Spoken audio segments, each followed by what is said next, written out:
Leverage. Ang leverage, ito yung pagpapadami mo ng oras, ng talento, ng galing, ng income sa pamamagitan ng ibang tao. Di ba yun na sinabi ko kanina? Sa mga mayayaman na may malaking kapital, kaya sila nag-establish na iba't ibang branches tulad sa SM, kasi nagbibigay sila ng sweldo na hindi naman yung mayaman yung mga tao, mga empleyado. Sino yung mayaman? Sila dahil sa leverage. Pero again, malaking kapital ang kailangan. Okay? Nagagamit nila yung mga pinag-aralan ng mga empleyado. Talents, skills, lahat. Parang sila naman din yung oras, dumadami yung oras. Nag-deliberate sa oras ng mga tao. So parang isang empleyado, nag-8 hours siya doon. Eh kung kuwan sila doon, 80 hours na. Eh paano kung 100 sila sa isang SM? 100 hours na. Hindi, 800 kasi 8 na, di ba? 8 hours ang bawat isa sa 10, 80. Then sa kwan, ano siya, 800 hours. Sipin mo, ang kanyang 8 hours naging 100 hours sa isang SM lang yun. E paano mas marami yung empleyado?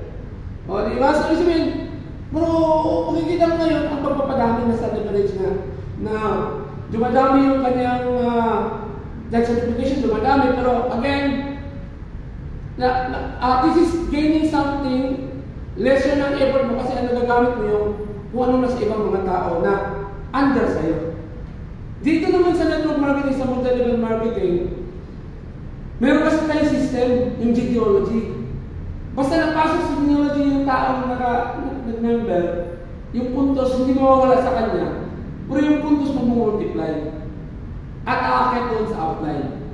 Kaya lahat na nag-join dito sa network marketing business, may kanya-kanya kapital, diba? Kung may bili ng package, pero bawin-bawin na agad. Isa ko lang package is 5,980. Nagbigay ng pera. Ang babalik naman sa kanya ng mga produkto, more than 7,000. Bawin-bawin na doon, parang bumili ka sa grocery. May discount pa. Kaya walang talagang lugi dito sa network marketing. Actually, parang wala ka talagang kapital. Kasi bumili ka lang ng products.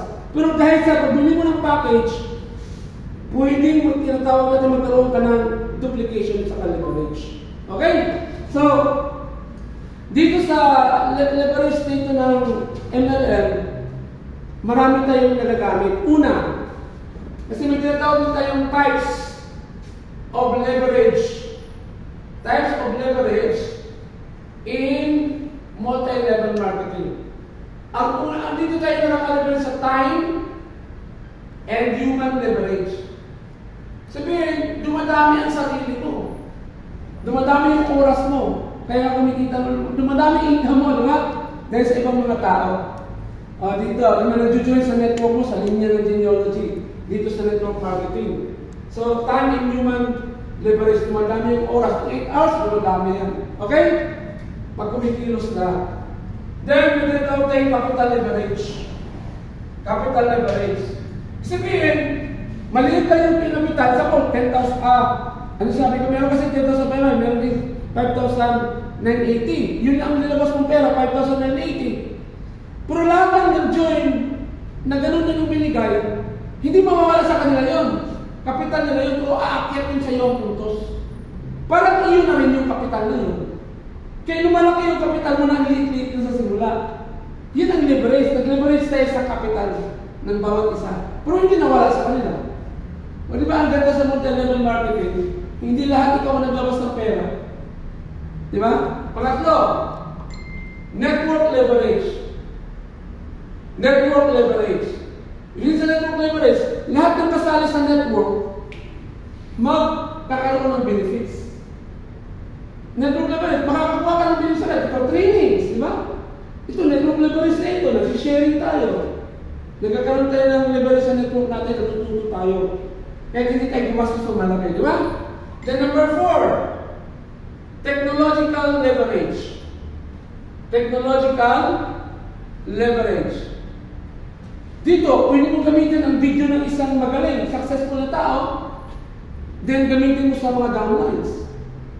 Technology, ginamit mo yung technology, yung cellphone, ba?